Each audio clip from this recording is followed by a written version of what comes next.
kita masih punya pemikiran anak adalah asuransi masa depan. Itu kan? Investasi masa depan. Investasi. Jadi gue sekolahin sekarang. Gue invest dalam jadi gue enggak apa-apa. Senang banget mungkin kita. Muka kita kayak bursa efek kali ya, dilihat sebagai investasi. Itu si bapaknya lebih tepatnya itu menuntut anaknya yang paling bungsu untuk tidak boleh kemana-mana karena dia harus menjaga rumah di kampung. Itu adat Batak itu. Adat Batak. Enggak cuma adat Batak, Ibu. Saya bukan orang Batak, Ibu.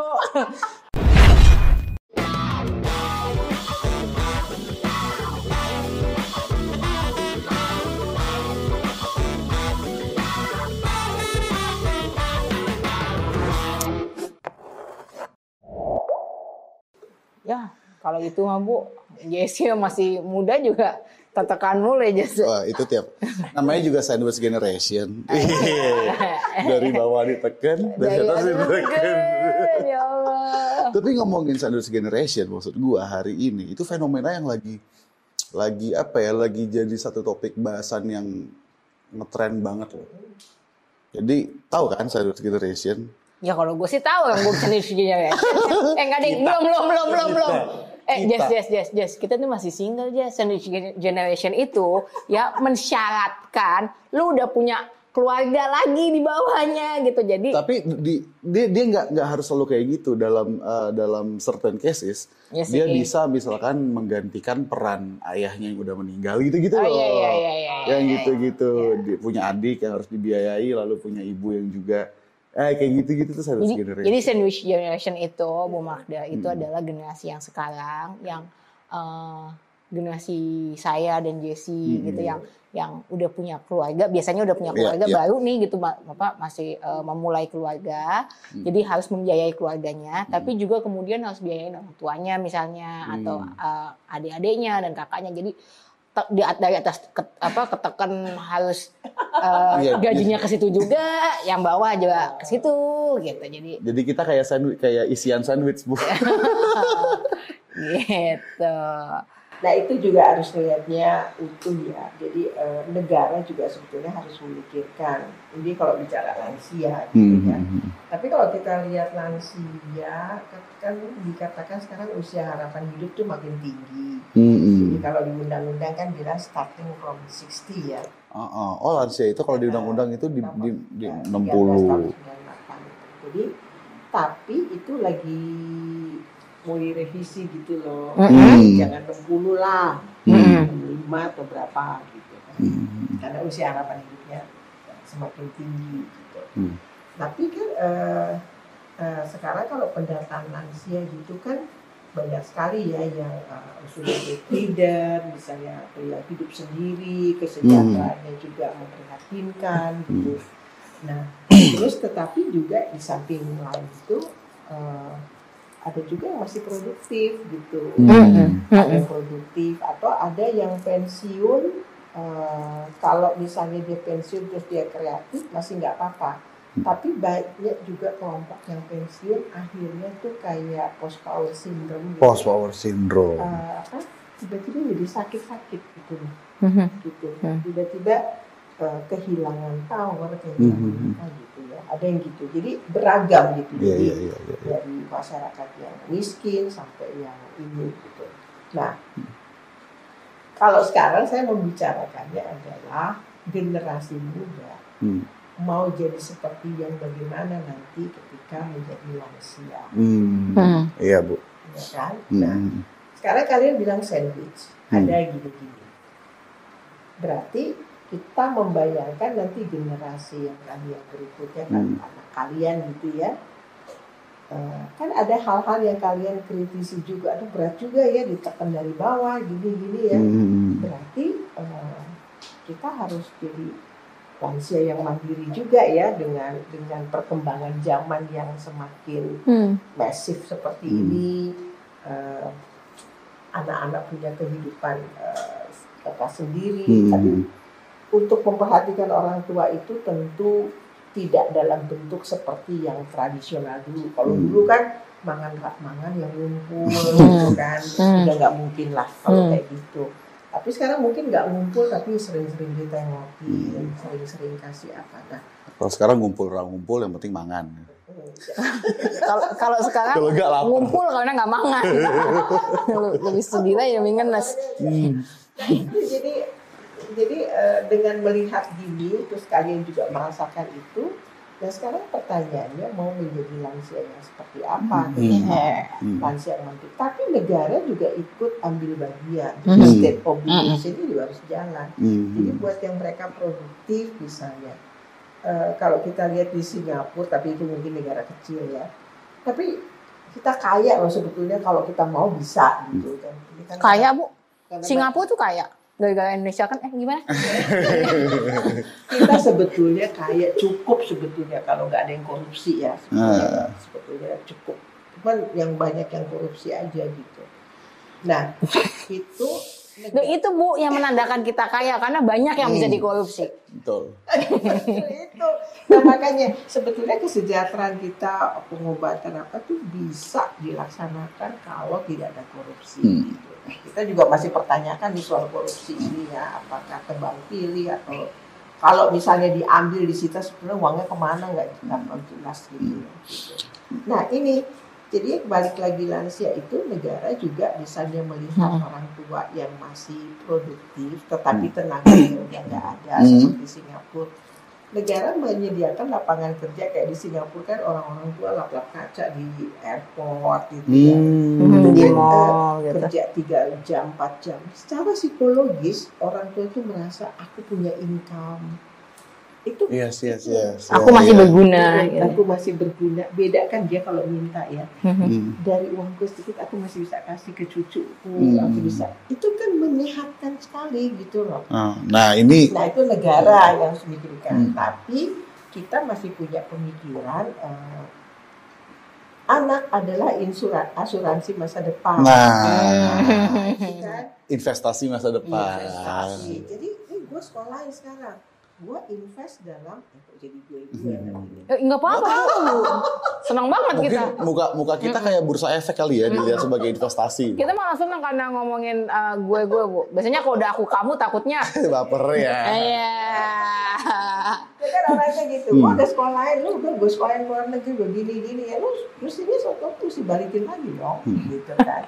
Itu kan wajar gitu. Nah itu kan kalau yang mungkin pemikiran dulu tradisional seperti itu oke lah. Tapi dalam perkembangan zaman yang seperti ini itu juga semua kan kehidupan tuh nggak ada yang statis ya, dinamis berubah gitu ya, cara pandang jadi berubah, melihat sesuatu ini juga begitu. Sebetulnya ya jadi orang tua ya sudah, kamu memutuskan punya anak ya lakukan ya all out ya, you harus bertanggung jawab dengan anak itu. Tanpa memikirkan bahwa dia asuransi atau enggak gitu. Enggak, gitu. Investasi atau enggak gitu ya Bu ya. Kan kewajiban dong kalau aku punya anak kan emang kewajiban aku harus melakukan sesuatu secara optimal. Kan anaknya juga nggak minta dilahirin ya Bu ya. Dilahirin kan. Jadi perolehan haknya. Gue pengen cerita. Jadi meskipun saya jomblo Bu, tapi saya masih nonton bioskop. Baru minggu lalu saya nonton bioskop Bu akhirnya setelah sekian lama ya. Sama siapa Jas? Sama sepupu gue. Sepupu. Nah, aku nonton bioskop itu film judulnya Ngeri-Ngeri Sedap.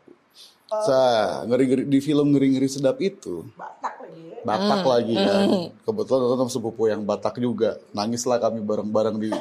Tapi asli. Jadi itu film yang memang kemudian hampir satu bioskop tuh nangis.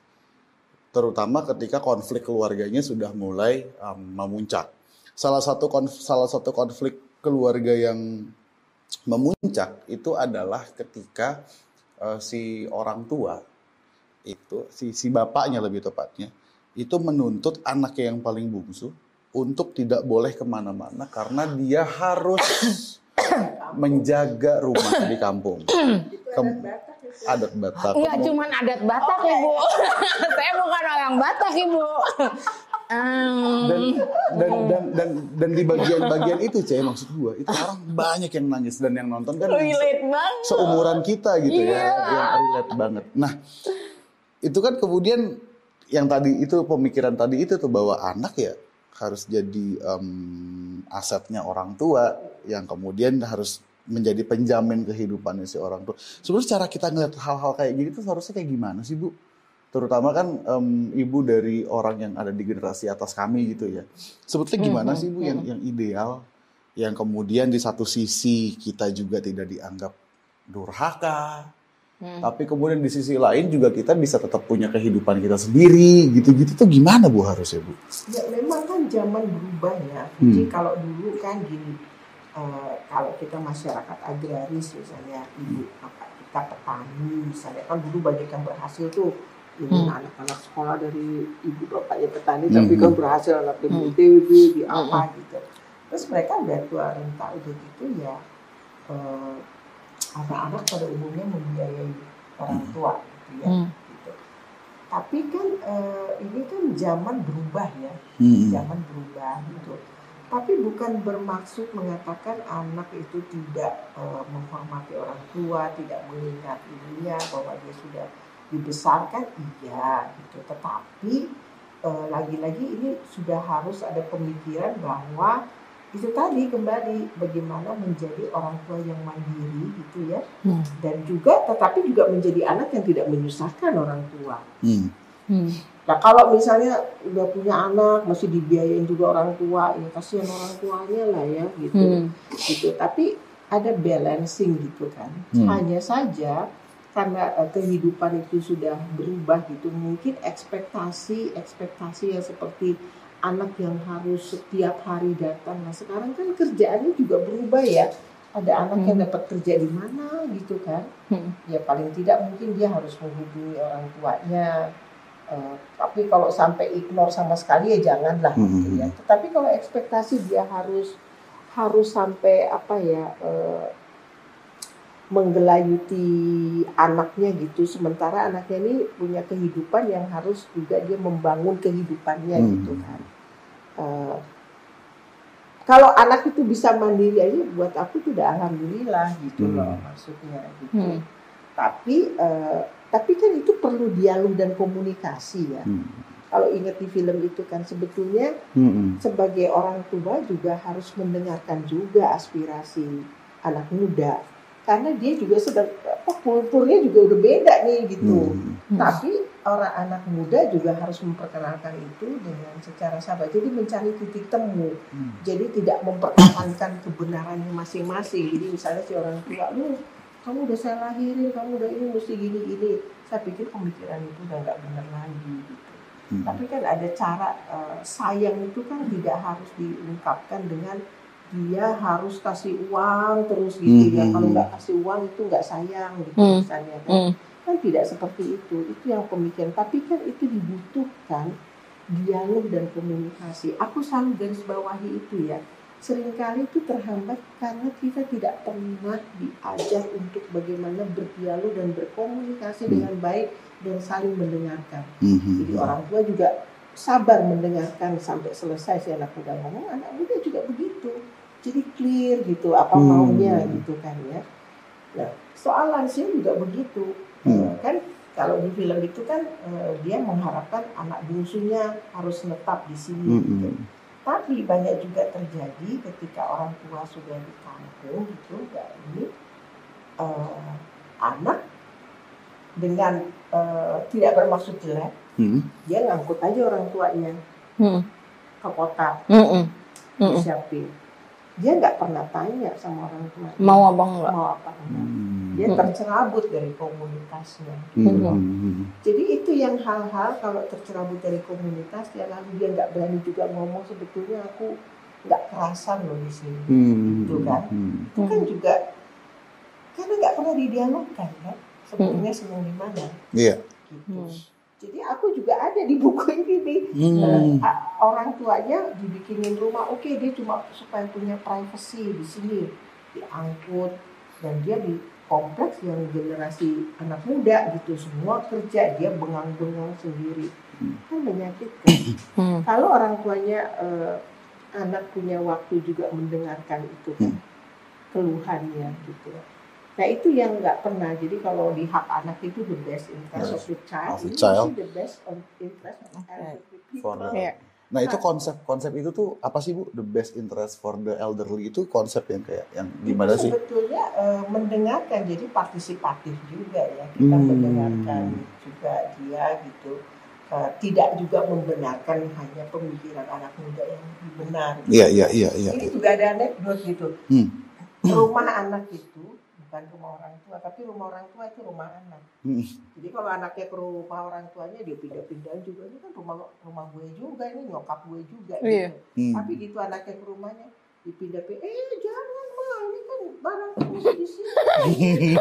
Kan? Nah, kalau dia sakit, ini gila. Gue lahirin tapi gue begini aja protes gitu kan. Nah, kadang-kadang perintil-perintil gitu tuh. Jadi bagaimana dia happy, tapi buat orang tua yang senang tinggal bersama cucunya, dia mau nganterin cucunya kemana, as long as they are happy. Jadi kata kunci karena dipaksa ya, karena nggak ada pilihan itu loh. Tapi jadi kata kuncinya itu memang di soal komunikasi yang partisipatif itu ya Bu ya, antara si anak dengan si orang tua, termasuk kemudian soal-soal kan kalau kita lihat di luar negeri ya Bu ya, kayaknya untuk untuk lansia gitu kemudian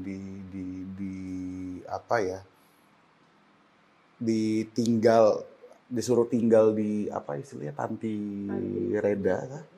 Itu kan hal yang biasa sebetulnya ya. Tapi kan ketika kita ngomongin di dalam konteks Indonesia itu kan kayak satu hal yang jadi sangat tabu banget tuh. Wah, durhaka, gila loh. Orang tuanya masa dibuang ke sini. Dibuang, kata-katanya dibuang gitu ya, gitu kan.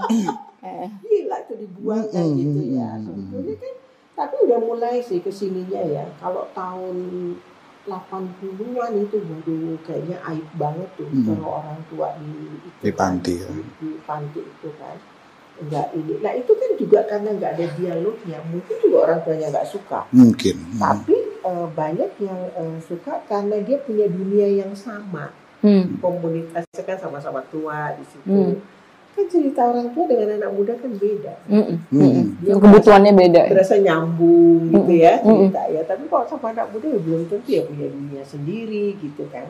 Nah itu yang apa? Tapi yang sekarang kalau orang-orang kaya sih udah banyak tuh sentuh tapi bayar sebulan 15 juta, 20 juta. Kita nggak ngomong itu ya. Iya Bu. Tapi itu pun belum tentu loh orang tuanya suka di situ. Kalau dia suka itu fine gitu. Kalau dia suka itu fine gitu. Jadi kayak misalnya ibu sendiri dia suka. Jadi happy aja. Tapi maksud aku gini Bu, benar bahwa komunikasi emang benar perlu jalan ya. Maksud aku any kind of relationship, mau itu orang tua sama anak kek, mau pasangan kek, mau saudara kek, semuanya kan butuh komunikasi yang baik gitu kan. Sebenarnya kuncinya kan itu. Betul. Tapi listening ke orang itu kita kurang. Tapi ini juga nggak sih Bu, maksud aku, karena tadi Bu Magda ngomongin soal salah satu kuncinya juga adalah kemandirian si apa namanya orang tua itu gitu kan ya, para lansia mandiri, dan ini kan sebenarnya nggak disupport sama negara gitu. Nah aku ingat banget Bu Saparina Sadli itu sampai sekarang akhirnya bikin kajian lansia ya Bu ya, kalau nggak salah di UI ya. Nah itu waktu itu beliau ngomong gini sama aku bisa bayangin nggak?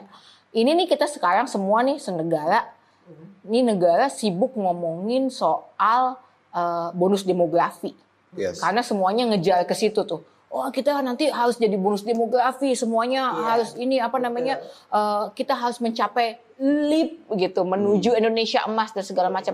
Tapi kan kemudian nggak pernah sadar bahwa pasca bonus demografi yang ada apa? Bonus lansia kan? Dan itu kalau nggak dipersiapkan, betul. Dan itu kalau nggak dipersiapin sama negara kan berarti juga bakalan jadi beban juga buat negara gitu kan. Berarti itu kan akhirnya pendekatannya juga bukan cuma pendekatan antara orang tua dan anak ya, tapi itu harus dipikirkan secara sistemik. Iya kan? Apa yang kemudian harus dilakukan ketika nanti penduduknya mayoritas jadi lansia gitu misalkan kayak gitu ya. 30% loh kita sekarang, hampir 30%.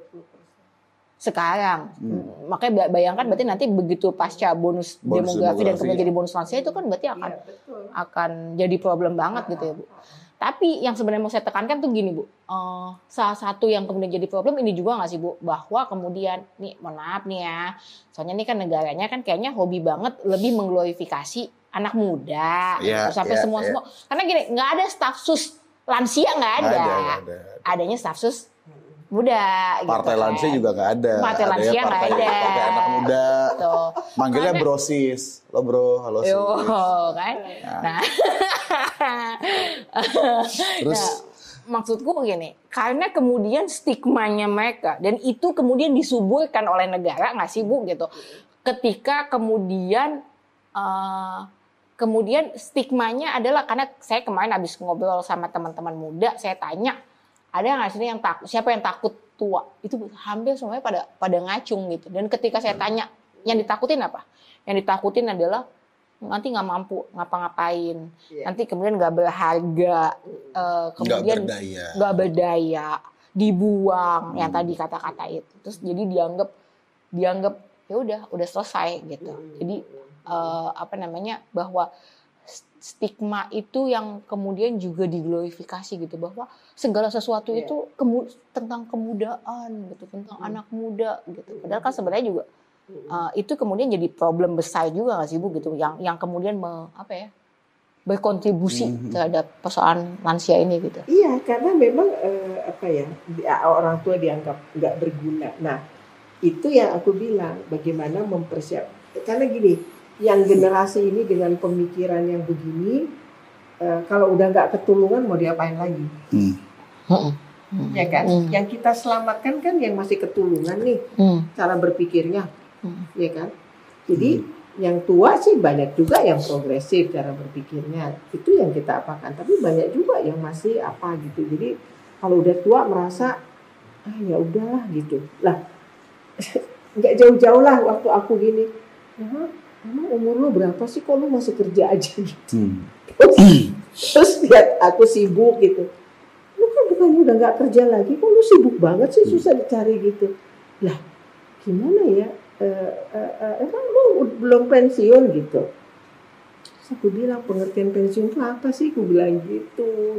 Nah itu juga jadi pemikiran-pemikiran yang harus dirubah gitu loh. Jadi saya juga mau menularkan kepada orang-orang sekitar saya gitu. Dilihat saya kok di sini kok ada ini gitu kan ya. Terus emang lu kerja di mana? Emang lu dapat gaji berapa? Terus aku bilang, ya you create aja, ciptain aja kerjaan. Gitu. Nah paling tidak sedikit-sedikit dilihat itu. Jadi kita juga jangan marah ya kalau masih punya pandangan seperti itu. Karena memang yang terinternalisasi dan pengetahuan itu masih sebatas itu. Jadi kita pelan-pelan. Nah, tadi aku bilang lagi, yang kita selamatkan sekarang, tadi kalau Ina bilang anak muda ternyata ditanya takut gitu ya. Karena itu yang dia lihat. Yang dia lihat dari mungkin ibunya, lingkungannya. Nah, ini makanya aku bilang sekarang mau generasi muda itu nanti kalau Tuhan berikan usia, mau lansia yang seperti apa? Itu yang sekarang kami lagi bicarakan itu. Itu loh, kemandirian. Tapi tentu kalau kita bisa bikin lingkaran keluarga, masyarakat, lalu negara ya. Tentu di lingkaran yang paling kecil itu juga harus kuat gitu. Kita mau jadi apa? Supaya kita juga, kalau kita nggak punya pemikiran yang kuat, bagaimana kita mau mendorong negara? Ya kan? Negara, come on, do your obligation misalnya. Kalau saya juga nggak paham tentang itu, gitu kan? Gimana?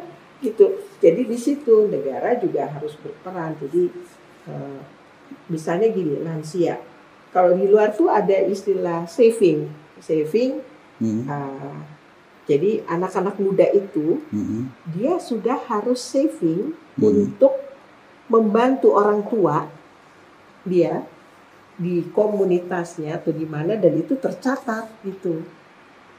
Saving tuh as in bukan money, saving.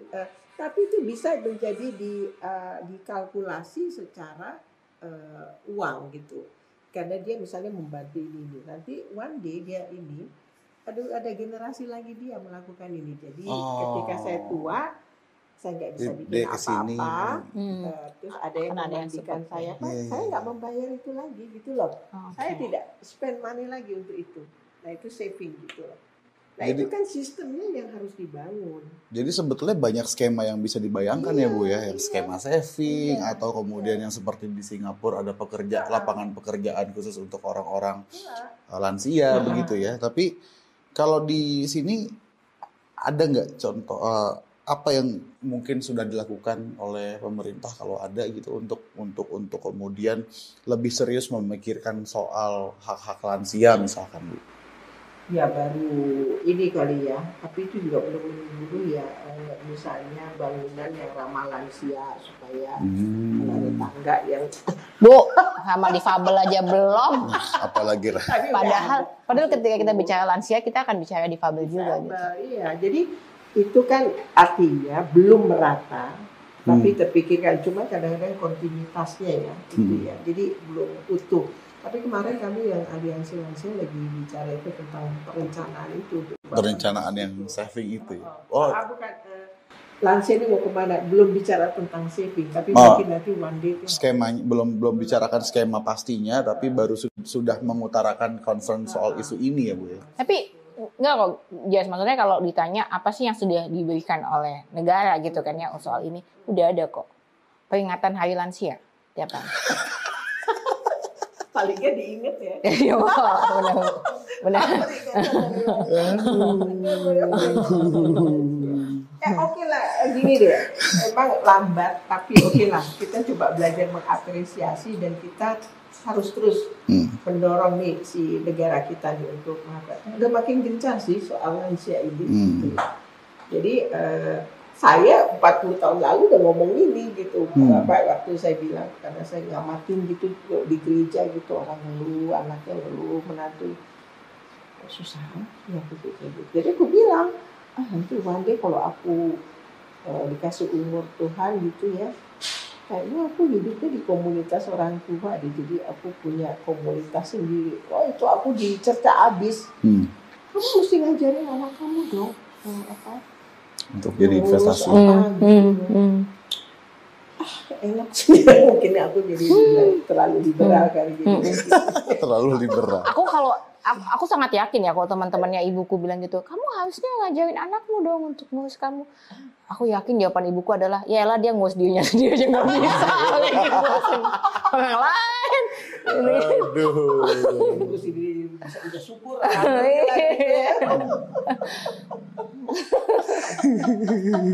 Jadi itu hal-hal kecil-kecil gitu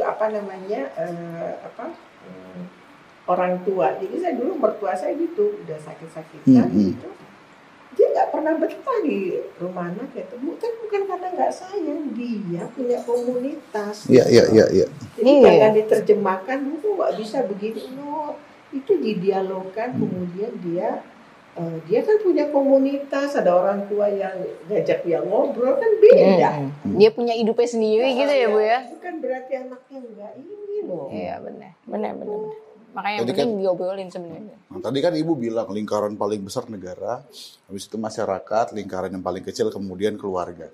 Nah, Ibu ada nggak pesan kemudian untuk kemudian dalam lingkaran terkecil ini orang tua dan anak yang mungkin sedang berkonflik nih soal kayak gini, ini kira-kira win-win solusinya kayak gimana Bu? Ya semua tuh harus belajar, nggak ada yang statis. Jadi mau nggak gitu. Tapi kalau saya sebagai orang tua mempertahankan ego saya, yang paling benar saya yang nggak ketemu lah, gitu. Dan belajar juga gitu bahwa anak muda itu juga punya membangun kultur baru apa. Aku mungkin ya aku udah tua ya, tapi saya juga kalau ada ngomong apa gitu, waktu dulu nih kepo apa sih kepo gitu kan. Aku pengen tahu, jadi aku nggak bisa dikibul-kibulin juga gitu, ngomong ini, gitu maksudnya adalah kemauan itu. Jadi mungkin karena pemahaman kalau udah tua itu udah pokoknya gini. Jadi keinginan untuk belajar itu jadi terbelenggu gitu ya.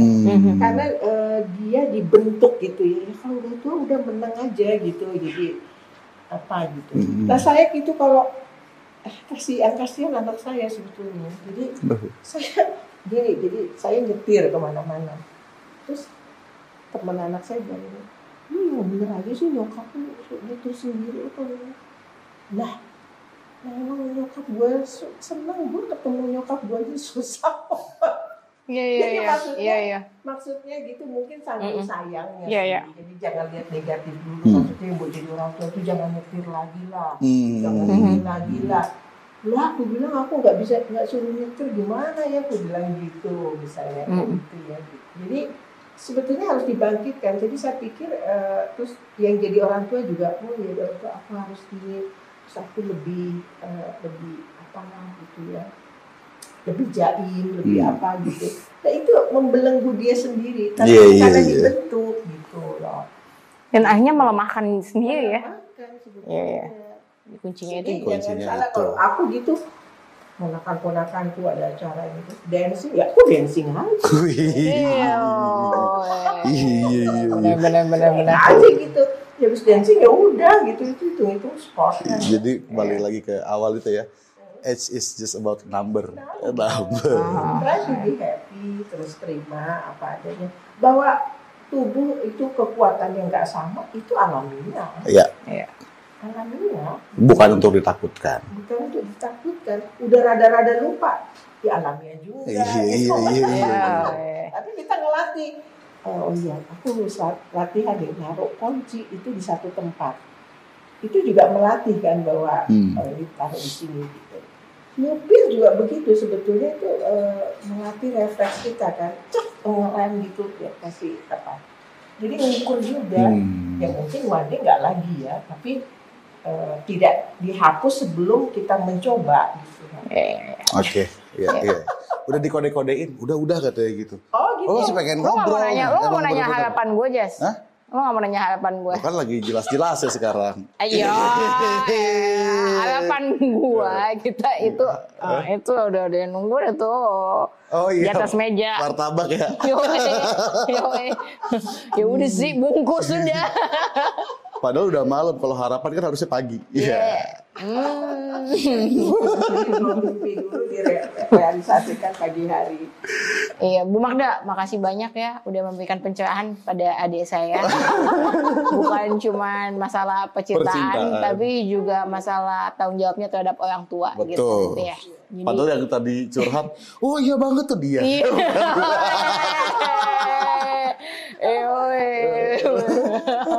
Ya udah, yang pasti itu tadi ya obrolannya Om Magda tuh, dan ini sebenarnya buat generasi muda semua sebenarnya apa yang diomongin Bu Magda. Enggak, Din, ini buat semua generasi buat semua sebenarnya. generasi. Yang tua jangan ngerasa paling benar, yang muda juga jangan ngerasa paling hebat gitu-gitu paling ya Bu ya, maksudnya saling mendengarkan, win-win solution. Mendengarkan gitu.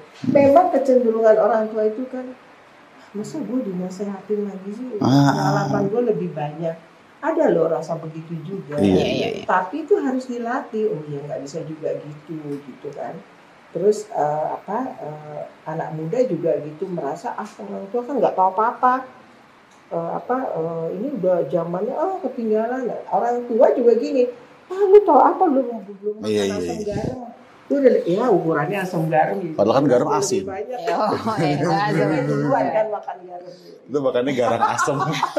Itu kayak gue pengen. Garang asam aja. Gue lapar banget. Ya udah sih. Kayaknya udah gitu aja.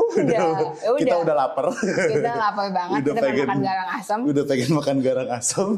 Lu kalau mau makan asam garam selalu deh. Kita ketemu lagi. Makasih banyak ya Bu Magda ya. Sama-sama. Makasih banyak. Itu bisa cuci tangan di situ kalau mau ambil makanan. Kalian bisa mau cuci tangan di mana? Bye. Tapi itu ya nggak ada makanan, itu cuma ada. Tenang aja Bu. Kita cuci tangan dulu seperti yang sudah diajarkan oleh pemerintah. Cuci tangan supaya tetap sehat. Begitu. Oke, sampai ketemu lagi. Saya Inaiwai. Dan Jessy Halim dan Bu Magda. Sampai di Hamburger Podcast selanjutnya. Bye. Aduh, makasih banyak Bu Magda.